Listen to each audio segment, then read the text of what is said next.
AlphaTauri. I've spoken about them a couple of times this year, the other month on Nick DeVries possibly losing his seat at the team, and another video not so long after that on how Yuki Tsunoda has been really impressive so far this season. But I want to speak about just the team in general because, well, what the hell has happened to this team? So far this season has been a bit of a conversation that there isn't really a definitively slowest team, and in a way I do kind of agree to that, but while there isn't a definitively slowest team, I'd say if AlphaTauri are not careful, they could become that. It's not that easy to see exactly where their performance lies because they have two rather differently performing drivers. Yuki Tsunoda is now in his third season and has proven so far this year that he can be the team leader. The 2 points AlphaTauri have scored were by Tsunoda. He's a potential future Red Bull driver when Marco and Horner get fed up with Checo and start the revolving door of drivers in the second seat again? Maybe.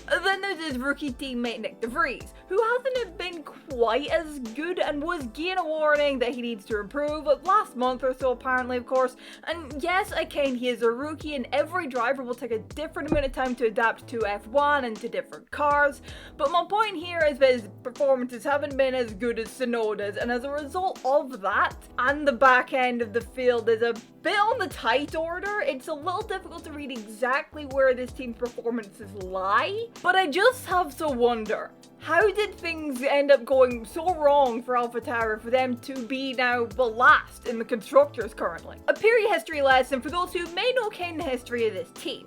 AlphaTauri began as Minardi back in 1985 and never really had much success. In their 21 seasons between 1985 and 2005, they had a best constructors finish of 7th and only had a total of 21 points finishes across the 346 races they competed in. But this team did give us the debuts of drivers like Fernando Alonso and Mark Webber. Red Bull then bought the team and renamed it to Toro Rosso, which is Italian for Red Bull if you didn't know.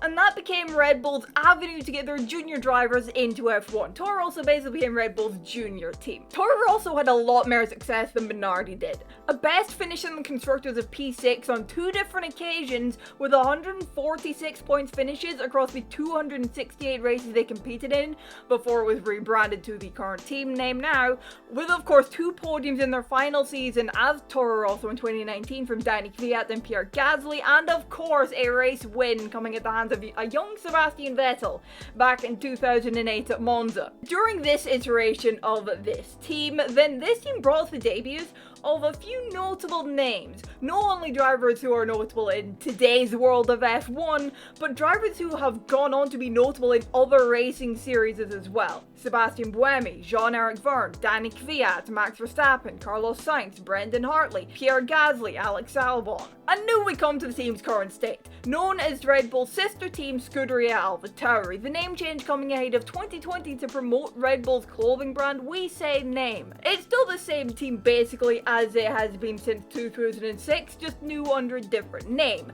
And in 2020 they picked up from where they left off the previous season where they'd finished 6th in the constructors for the second time. And in fact, those last 2 years, the last regulation set in 2020 and 2021, that was this team's best 2 seasons in its history, even going back to the Minardi days. But of the 39 races between 2020 and 2021, they only missed on scoring points in 5 of them. In 2021, they scored the most points they've ever scored in a single season with 142 and matched their best result P6 in the standings. And were in fact battling with Alpine for P5 right up until the dying round of the championship when Alpine romped away with it a little bit. And in all that had 2 podiums. One of those of course being their second win in F1 at the hands of Pierre Gasly at the 2020 Italian Grand Prix. They were solidly in the midfield and sometimes able to even challenge those who were at the time at the top of the midfield in Ferrari and McLaren just 2 years ago.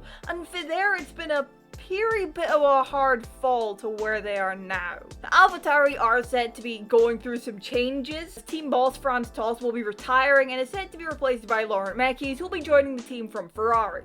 And they will be bringing upgrades throughout the season, obviously, and they already have, if I'm not mistaken. And with those, they'll be hoping for more improvements than they've been seeing so far with what they've brought so far. They were meant to bring a package to Imola, if I remember right, but of course that race got cancelled, and I cannot remember, nor can I find info if they brought that package as another race. I'd imagine they did, but if someone knows, please let me know in the comments. I cannot find anything on where they brought their Imola package. But they'll be trying to drag themselves off the bottom of the table, but right now, I think dunna look so good for the France-based team, if you ask me. And I dunna see them getting off the bottom of the table this year. I think they're gonna end this year last in the Constructors, which would be their worst Constructors finish for a few years, and would be, as I said, a bit of a hard hit considering you take into account where they were just 2 years ago. Yes, this is a bit of a sister team, junior team for Red Bull, but they'd definitely be looking for better performances than they've been having this year.